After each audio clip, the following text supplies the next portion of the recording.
I used to be a world-famous pianist. Now, I keep that part of my life hidden, attending my daughter's piano recitals simply as a supportive father who loves her music. When it was her turn to perform, she nervously started playing. But then, a sudden power outage plunged the entire venue into darkness. The audience panicked, and my young daughter was overwhelmed, crying and shaking in distress. To calm her, I began playing the piano amidst the chaos. Applause erupted from every corner of the room. My name is Michael Scott. I work part-time as a university administrator. I live with my wife Sophie, who is a high school music teacher, and our daughter Emma, who just started elementary school. Since I work part-time, I have shorter hours and earn less than Sophie. On top of that, I've placed countless burdens on her over the years. I can't say I've been a good husband to her. Sophie and I have been together since college, but I've always been the type to struggle with self-doubt and rely on her support. The best I can do for her is to take on the role of a homemaker, using my extra time to create a comfortable living environment for her busy life. Our daughter Emma is a kind child who never mocks me, even though I may seem like a feeble father to others. I feel truly blessed to have people around me who stand by me. My current job was only possible thanks to a friend's recommendation. After experiencing a major failure in my past, I lost my ability to trust others or open up to them. I spent years avoiding people, retreating into my own shell. While many distanced themselves from me in disappointment, Sophie stayed by my side, supporting our life together. In our musically inclined household, there is an electric piano. Part of the reason is that Sophie, as a music teacher, finds it useful for her work. Occasionally, she requests that I play the piano. It's a tradition that dates back to our days as college sweethearts. She always makes these requests during quiet moments, after our daughter has gone to bed. Out of gratitude for all she does, I try to fulfill her requests. Though my playing, relying on skills I haven't practiced in years, never feels satisfying. The lingering guilt I carry toward her inevitably colors the music I produce. After playing, I often glance at her face. She'll be sitting with her eyes gently closed. I know, it must be unbearable to listen to, right? I can't help but say this every time, driven by my lack of confidence. But her response is always the same, unwavering. I truly love your piano. No matter what emotions you pour into it. I still have a certain level of skill when it comes to playing the piano. However, I would never perform in front of an audience, not anymore. To be honest, I can't bring myself to do it. Even when Sophie requests that I play, I've never let our daughter be present for it, not even once.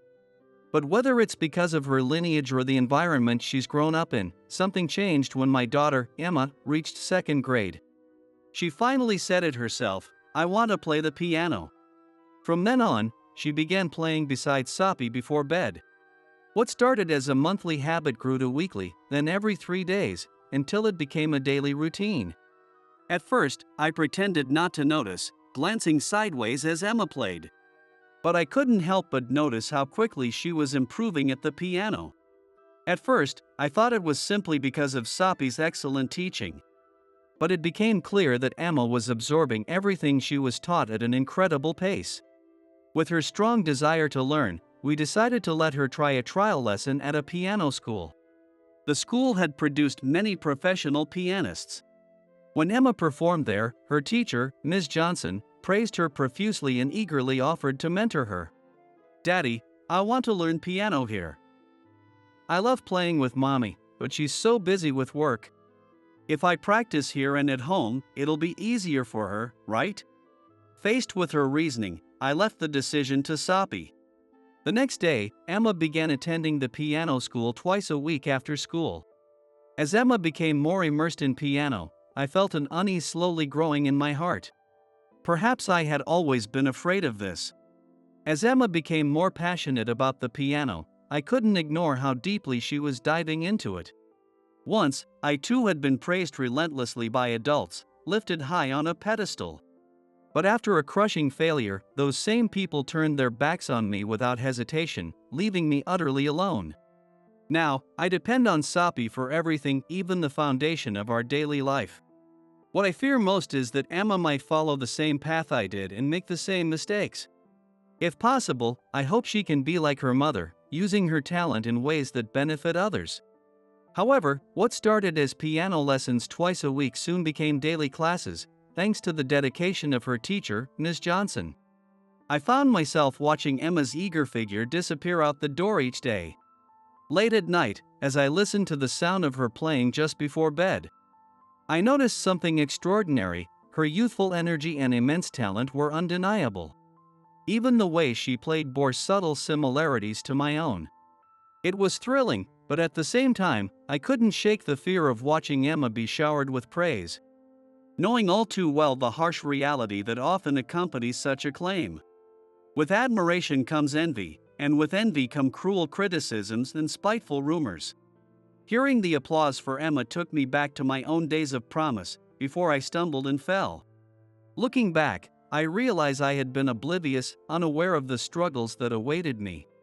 Then, one day, Emma returned from her first piano competition with a trophy. When I came home, I found her and Soppy in the living room, still dressed up, excitedly holding the trophy. "Daddy! Look! I won first place." Sophie, aware of my concerns about Emma's situation, had intentionally kept the competition a secret. She probably knew I would have objected. Seeing Emma's innocent joy, I couldn't help but tear up as I hugged her. "Yes, I know. I've been listening to your music every day. I'm sorry I couldn't be there, but you did an amazing job."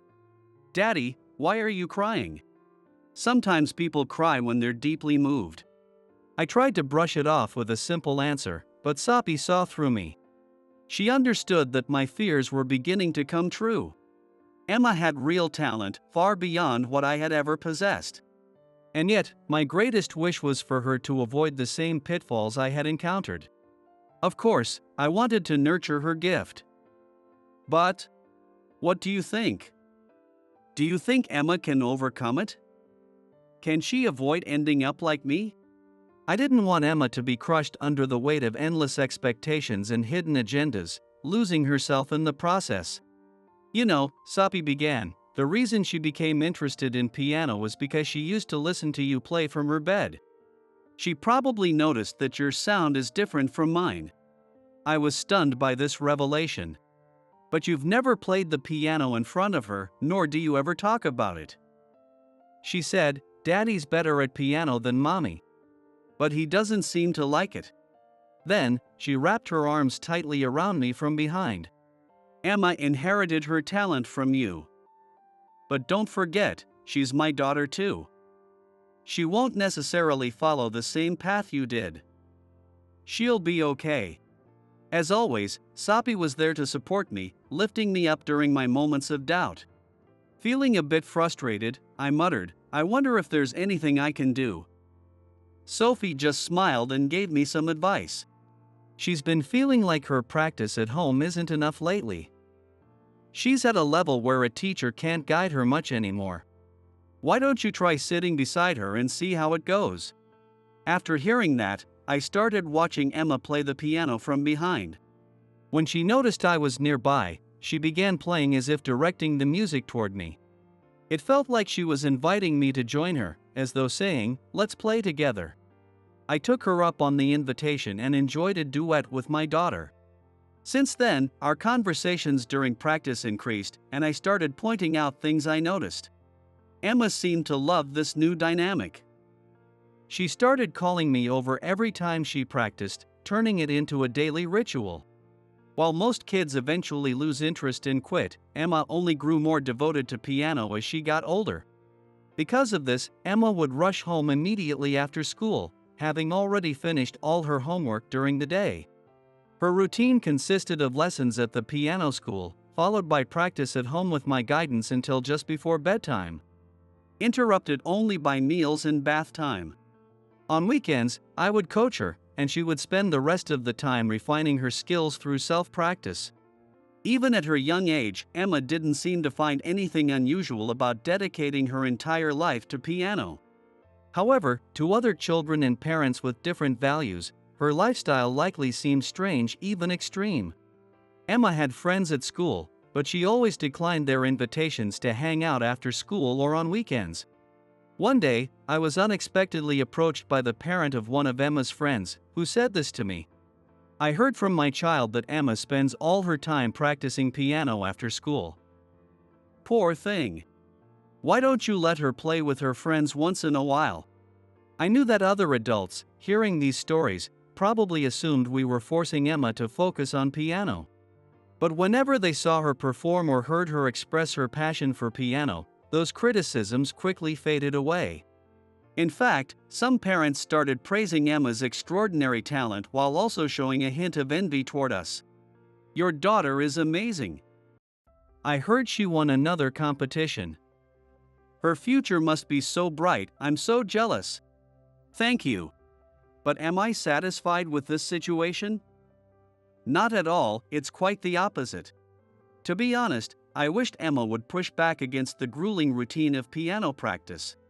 I wanted her to rebel against my guidance, skip practice once in a while, and spend her afternoons playing carefree with her friends after school. I hoped she could enjoy the kind of ordinary, everyday life that most children take for granted. But Emma was different. Not once had she ever said she wanted to quit piano. Recently, I heard that some of her classmates had started calling her Pro Emma as a playful nickname. It seemed that even the kids recognized her dedication, comparing her almost to a professional musician. Emma didn't mind the teasing. In fact, she handled it with the confidence of someone far beyond her years. You don't even know the latest trends, Pro Emma. You're only interested in piano, right? Even with such light-hearted teasing from her classmates, Emma remained completely unfazed. Well, I don't need to know trends to have fun every day. And being called a pro isn't so bad, you know? With her cheerful smile and carefree response, Emma effortlessly silenced the teasing, further solidifying her reputation as someone to be admired at school. She advanced smoothly through the preliminary and regional rounds of a nationally held piano solo competition, securing her place in the finals. She smoothly advanced to the finals of the national competition. At the national competition, surrounded by a multitude of highly skilled performers, Emma, in her very first appearance, achieved an incredible upset by winning the grand prize in the piano solo division, sending the venue into a frenzy of excitement. The grand prize is a rank above the gold award, the highest accolade, but it is not awarded every year. Emma had surpassed all expectations, achieving what most could only dream of. I was there in the audience, witnessing the excitement and applause that erupted in the hall. But as others cheered, I sat stunned, unable to fully process the scale of her accomplishment. When we returned home, stepping through the front door brought a sense of relief. Suddenly, all the emotions I had been suppressing surged, and tears began streaming down my face. "Daddy, are you okay? Are you feeling sick?" Emma asked, peering up at me with concern. "No, Emma. I think I'm just much happier than you can imagine." Sensing my turmoil, Soppy took Emma by the hand and gave me space to process everything alone. The grand prize Emma had won was the one title I had never been able to achieve in my competitive days. My daughter had far surpassed the level of skill I once possessed. I was forced to confront the reality that, like everyone else, I had also started to view my own daughter with a gaze of admiration and envy. When I experienced Emma's talent up close, I had a moment of clarity. Instead of pure joy, what overwhelmed me was the realization of my complete defeat. At that same moment, the tiny remnants of pride I had clung to shattered completely, falling away along with my tears. Caught between the heartfelt pride of wanting to congratulate her and the bitter feeling of why wasn't it me? I couldn't calm the storm of emotions inside me. Until those feelings subsided and I could fully come to terms with everything. I locked myself in a room and cried until there were no tears left to shed. That night, perhaps exhausted from giving her all at the competition, Emma skipped her usual piano practice. Instead, the three of us lay side by side, enjoying a rare moment of peace. The sounds of the city occasionally drifted in through the window, carried by a gentle, refreshing night breeze. Emma suddenly asked me why I didn't play the piano with my face still in tears. Back then, I got carried away. I didn't realize it at the time, but everything was going so smoothly. I had your mom, who always understood and supported me, by my side, and I kept winning competitions. I was satisfied with just that. I couldn't bring myself to meet Emma's gaze, feeling too ashamed, but I continued to speak. Although I often talked with Emma about piano, I had always avoided discussing my past. But at that moment, I felt the urge to tell her everything, no more holding back. However, doing so meant exposing my own failures and confronting the pain of my past. In Japan, I had been undefeated, winning competition after competition. But when I went abroad as a professional, I quickly realized I couldn't measure up at all. The praise and admiration I had grown accustomed to vanished entirely, replaced by a storm of harsh criticism. Is that supposed to be the best Japan has to offer? It really shows how low the standards of Japanese classical music are. The precision in his touch is flawless, but there's no emotion in the tone. It's like a machine is playing. If that's all it takes to call yourself a professional, there's no need to come all the way here. Just go back to your country. Don't ever show your face here again. Unable to accept the harsh reality, I was shaken and painfully aware of my naivety. Struggling against the pride I had built so high for myself, I drowned my sorrows in alcohol. In a fit of recklessness, I spiraled out of control, and despite being in a completely broken and miserable condition, I still entered a competition. As a result, the content of the terrible performance and then the appalling behavior was the top news story back in my country. When I found out after returning home, the humiliation and shock tore apart my flimsy pride and fragile mental state. I withdrew from both the piano and people, isolating myself from everyone. The only person who stayed by my side was Sophie, my then girlfriend, who later became my wife. Out of shame and guilt, I tried breaking up with her countless times, but she accepted everything about me and eventually became my wife. That's why I am who I am today, thanks to Sophie, who never abandoned me. Oh my, looks like she was nervous too. She's already fallen asleep. Emma, who had been so curious, was now lying beside me, her soft breaths audible as she slept, using my arm as a pillow. Looking at her innocent face, I couldn't help but smile. I wonder how much she heard. Who knows? But lately, you've been playing for Emma, haven't you? Your tone has changed. Haven't you noticed? Honestly, I hadn't realized it myself, but maybe, unconsciously. I was aware that Emma might be listening to my late-night piano sessions for her mother. However, Emma never joined her mother to listen to my midnight playing again. According to Emma, that was for her mom. The remarkable achievement Emma accomplished quickly spread throughout the public, with TV stations and other media outlets sending interview requests. For a while, things were quite hectic around us. However, we made an effort to ensure that Emma could continue living her life as normally as possible while celebrating her accomplishment in a modest way. The simplicity seemed to help Emma feel more at ease, as she was still adjusting to the sudden changes in her environment. As soon as Emma's name appeared among the performers, tickets sold out on the same day. Emma swiftly shifted her focus and concentrated on preparing for the upcoming concert, practicing as diligently as ever. Finally, the day of the commemorative concert for the competition winners arrived. The winners from various categories, dressed elegantly, performed their chosen pieces. At times graceful and at times lively, their performances delighted the audience.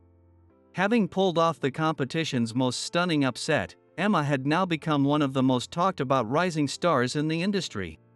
As Emma's turn approached, the atmosphere in the hall grew increasingly electrified, filled with both anticipation and tension. Everyone eagerly awaited her performance. Even Emma, who was usually calm, seemed affected by the unusual atmosphere. apart from the moments when she faced the piano. She had been noticeably nervous lately.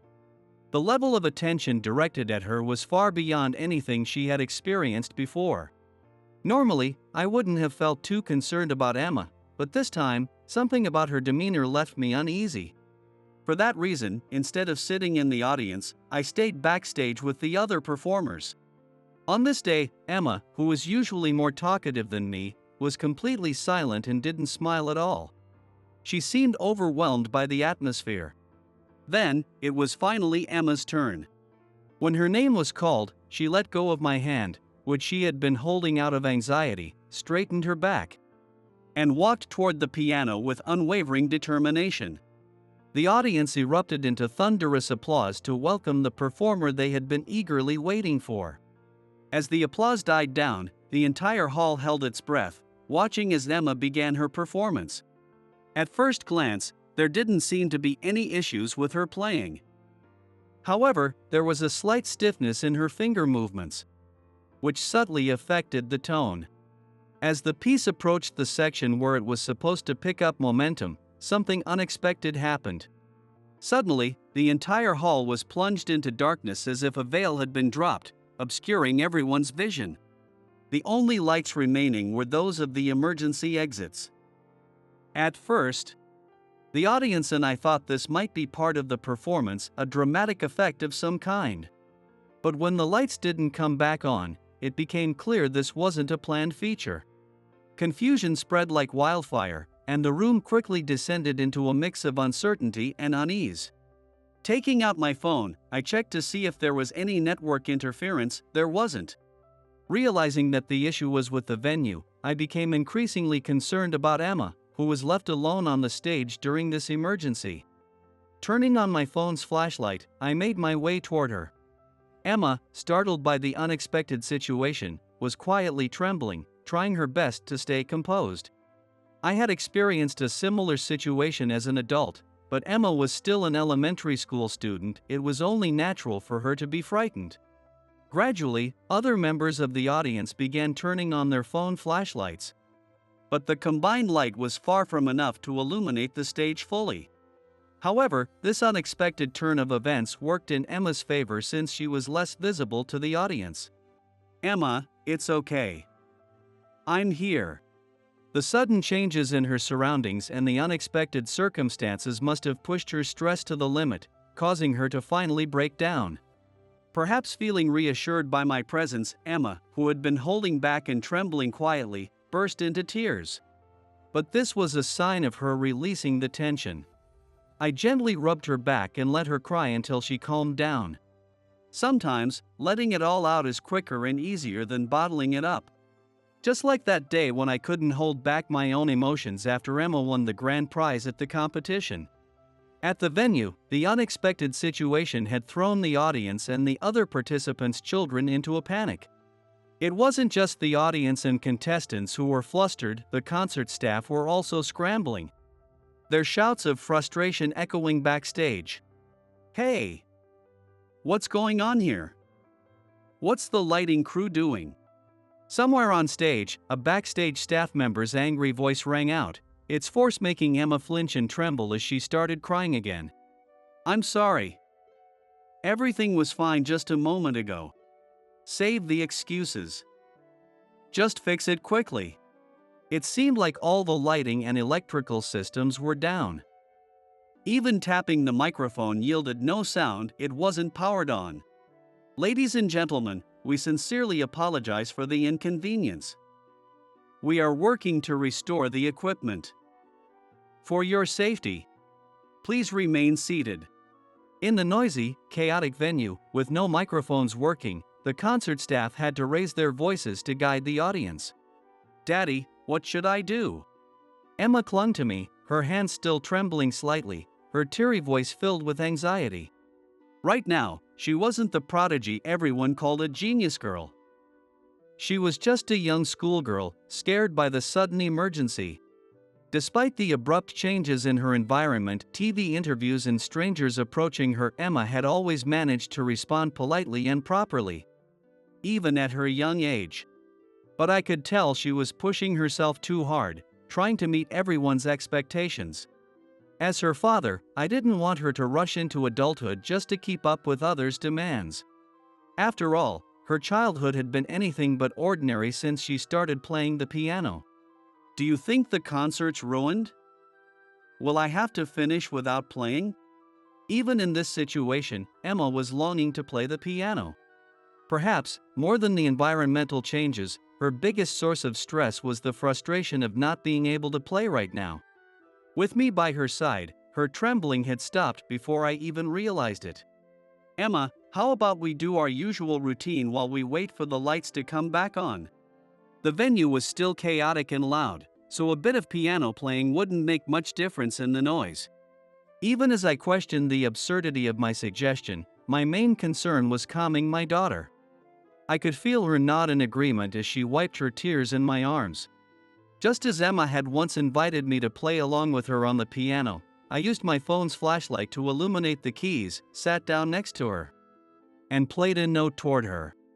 Eager to play, Emma quickly adjusted herself and began playing along. In the dark, her smile returned as she played a duet with me. The stiffness from her anxiety melted away, and her fingers glided smoothly over the keys. In fact, she seemed even more confident and lively than before. With only the faint light from my phone, Emma played joyfully, just like during our usual playtime. Amid the ongoing commotion, some of the audience began noticing the piano sounds. They directed their phone lights toward the stage. Gradually, more people started listening intently, and the noisy venue grew quieter as the audience focused on the music. What had started as playful improvisation between father and daughter evolved into a mini performance, with us switching formations and adding flair. Sensing the calming atmosphere, I transitioned to a softer, more soothing melody, and Emma adapted her playing to match. The soothing performance of a parent and child sharing a single piano resonated throughout the venue, dissolving the unease in the air. Before long, Emma took the lead, transitioning into a piece her mother often requested, a song she had played many times but never as a duet with me. This was our first attempt at playing it together. The melody, chosen to match the calm and peaceful atmosphere of the late hour, seemed perfectly suited to the current situation. Its effect was so profound that even a few of the staff members, busy managing the crisis, stopped in their tracks to listen. Amid the tranquil music, I heard the sound of hurried footsteps approaching us. It was likely a senior concert staff member, coming to see who was playing the piano unprompted on the stage. Realizing it wasn't an intruder but one of the performers and her family, they gave a polite nod before quietly leaving. I'll make sure to apologize later. For now, I was simply relieved to see Emma's smile gradually returning. As a faint light slowly began to illuminate the stage, our impromptu piano session came to a close. Before the stage lights fully illuminated, I gently lifted my hands from the keys, signaling the end of our duet. Our piano time is already over? I smiled at Emma, who spoke wistfully, and said, "Emma, now the real performance begins." After all, this was a concert for the competition winners, and the stage was hers as the grand prize recipient. Wait, just a moment. A flustered concert staff member hurried onto the stage. It was the same person who had approached us earlier in the dark. I'm sorry for playing without permission. The sudden power outage had me worried about my daughter. Assuming I was about to be reprimanded for our impromptu performance, I quickly apologized. No, that's not it. The issue is, it seems we'll need a bit more time to restore power. So, for now. Does that mean the concert is canceled? Our conversation on stage started stirring murmurs of concern among the audience. The stage was the brightest spot in the room, but the rest of the venue remained dimly lit with only a few scattered lights. No, not canceled. But if I may ask a favor, could you help us fill another 30 minutes until everything is back up? Emma, looks like we get to play a bit longer, I said, turning to her. Really? Yay! Daddy, let's go. Her face lit up with a radiant smile as she beckoned me over to the piano, just like during practice sessions at home. This child truly loves playing the piano. The staff member used a megaphone to explain the situation to the audience. While apologizing for the outage, they announced an impromptu exhibition performance to entertain the crowd until the issue was resolved. I seated Emma, the star of the show, and let her start with the first notes. Standing beside her, I leaned slightly and joined in the performance. Once again, the sounds of our father-daughter duet filled the venue. To everyone's surprise, the power was restored sooner than expected, and the lights illuminated the audience. Taking it as a cue, we brought our performance to an end. The crowd erupted into a thunderous ovation and cheers. As I bowed and prepared to leave the stage, Emma tugged at my hand, stopping me. At that moment, the MC, now holding a microphone, walked up to us.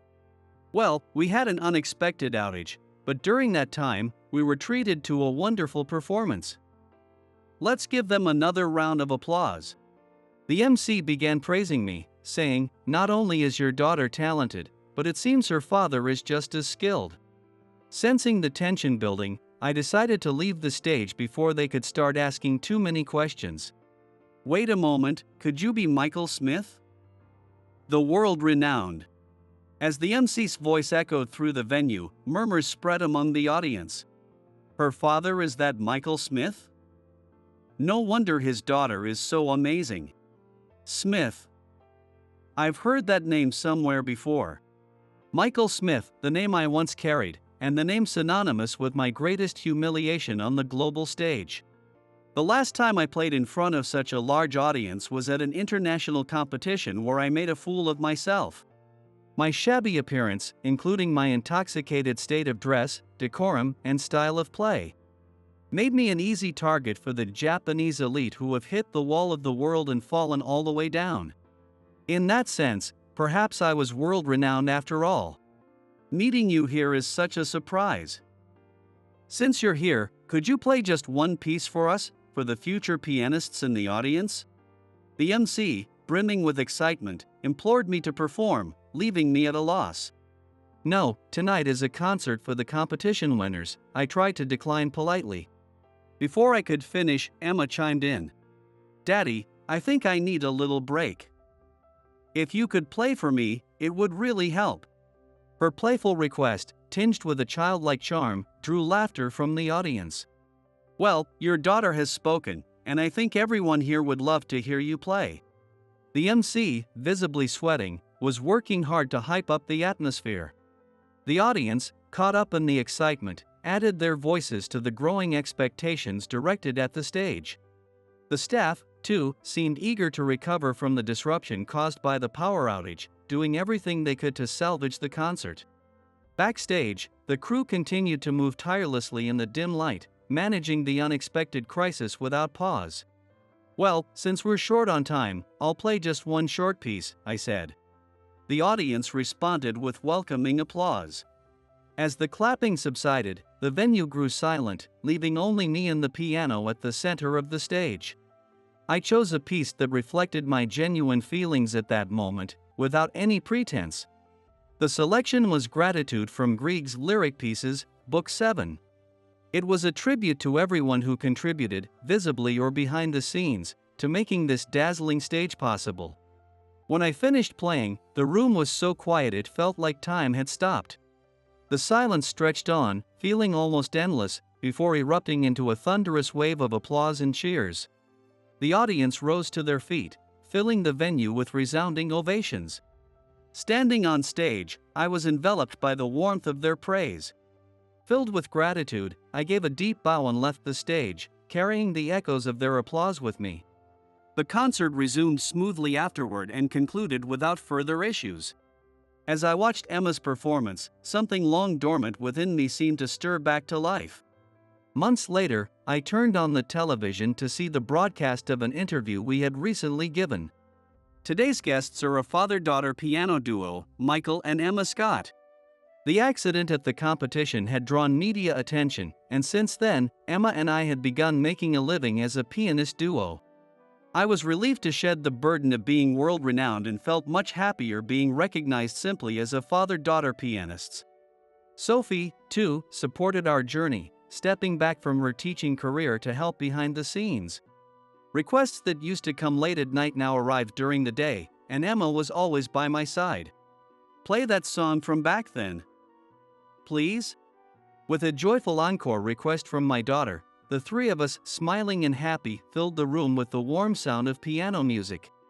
I no longer carried unnecessary vanity or ambition. These days, I simply enjoyed playing the piano with a light heart. Although still on a small scale, we began receiving invitations to perform at piano recitals. And our income had grown beyond what I earned in my part-time job. Since we often traveled together as a family, we decided to plan an upcoming performance tour as both a concert series and a family vacation. Still, I made sure not to neglect household chores, as I deeply understood the importance of maintaining a comfortable home environment. Housework also provided a refreshing mental break for me. Sophie, though no longer teaching, now faced a different kind of busy routine every day. Even so, she continued to support us with unwavering love and dedication. I wanted to help her feel more cared for and allow her to lean on me more whenever possible. To that end, I resolved to do what I could, step by step, to support my family and make our lives even brighter.